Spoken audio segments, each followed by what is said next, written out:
Okay, welcome everybody. This is the bill that the legislature had to do.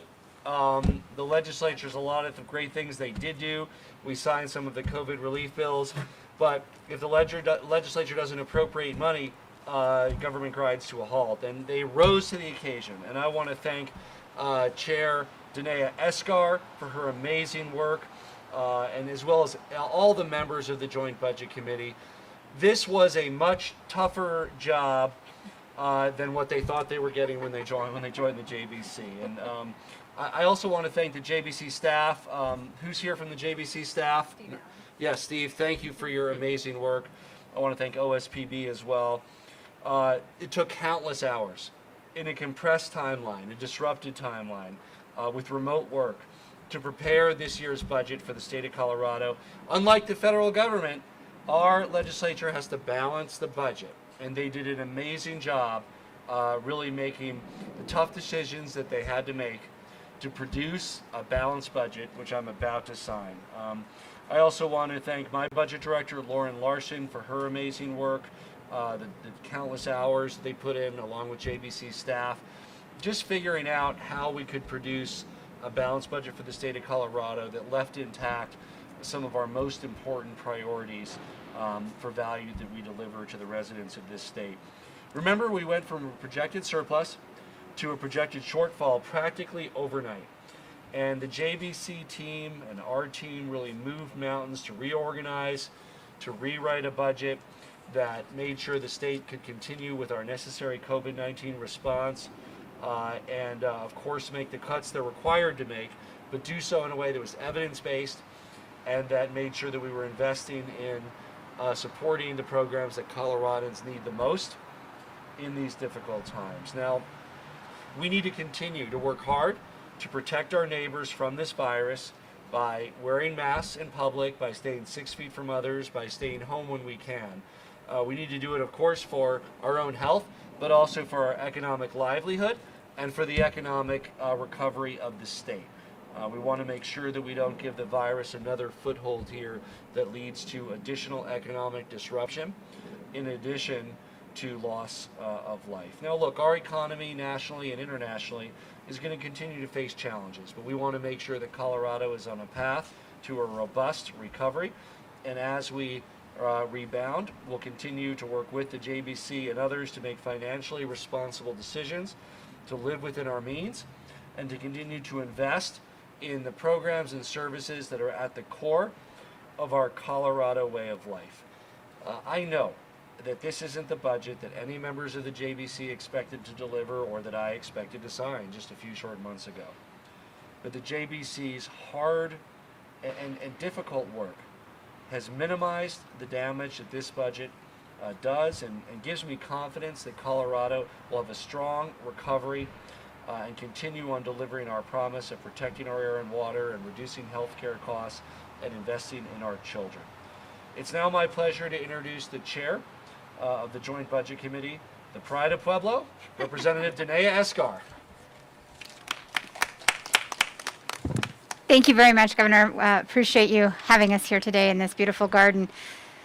What a year it's been. I think when we all decided that we really wanted to be on the Joint Budget Committee, this wasn't exactly what we expected. But I could not tell you how proud I am of the people standing behind me and the people who aren't here today, the JBC staff, who worked relentlessly, line by line, to dig through this budget, to cut out $3.3 billion. And we did that without stripping away access to health care. We did that we did that with every possible way that we could to make sure we weren't going to harm people in Colorado. We wanted to make sure that Coloradans stayed safe. We wanted to make sure that Coloradans stayed paid.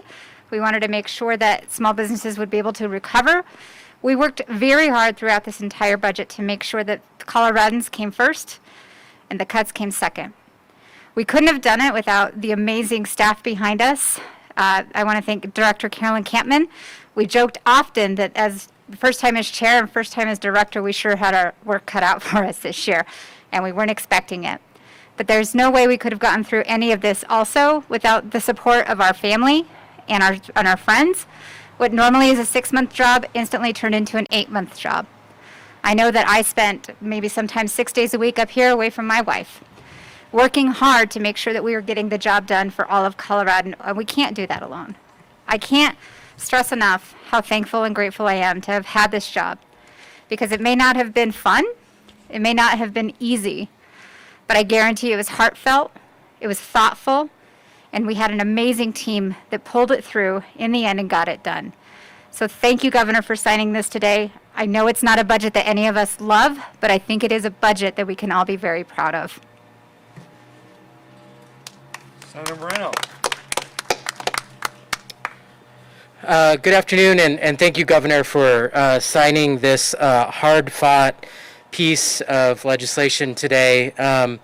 As has been mentioned before, this is not the budget any of us expected to put together to deliver to the governor for his signature, but it was a budget that was necessary.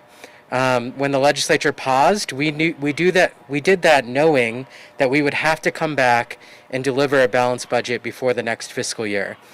This isn't a budget that is going to move mountains, is going to address the most critical needs in Colorado, especially at this time, but it is a budget that demonstrates our values.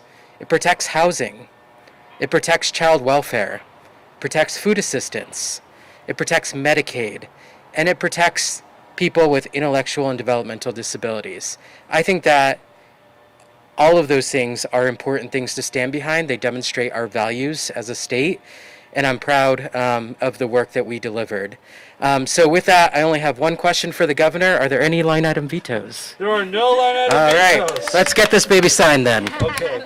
Any other JVC members who wanted to say a few words? Senator Zenzinger. Well, good morning, everybody. I'm State Senator Rachel Zenzinger. I represent Senate District 19, which is Arvada and Westminster and Jefferson County. There's nothing like a problem to show that there are opportunities as well. And I think that while we had a very large problem before us, we also had an opportunity to really show what we're made of and to come together in order to solve this important problem. I prefer to look at this budget not as 25% empty, but I prefer to look at this budget as 75% full. And it is full of those things that we value that are important to everyday Coloradans. And so I am excited that we were able to get across the finish line, and I'm very much looking forward to signing this budget today. Thank you for being here. Thank you. Last but not least, thank you, Governor, for this time today. I want to start by thanking my colleagues. I joined the JBC in January, and at that moment was thrilled and excited about the opportunities that presented. And then surprise, the pandemic hits and the world turned upside down. But I could still not be more pleased that I am a part of this team. Chair Escar, Vice Chair Moreno, Senator Zenzinger, and our two compatriots not here today, Senator Rankin and Representative Ransom. We came together as a team, and I'm so honored to have worked with this group to protect those things that matter most to us, most to Coloradans. We had the opportunity to stand up for rural Colorado, for public education and for higher education. We said those were our values, and we protected them till the end. I am particularly heartened to know that with Friday's forecast, the future may be a little bit brighter for Colorado. And I hope this same team can come together next year, deliver a budget that again reflects not only our values, but our commitment to making sure that all Coloradans are taken care of through this difficult time. Thank you all. Thanks to the JBC staff. Thanks for being here today, Steve. And thanks to our colleagues, those in the House and the Senate, who supported us along the way and were a part of this very challenging process. Thank you. All right. Without further ado, there's a lot of bills that rely on us signing this one, so we have to sign this one.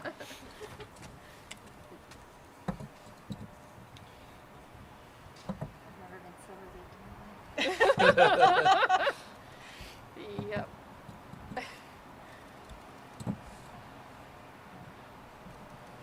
All right, it's now the law of Colorado. All right. Madam Chair, Thank you, sir.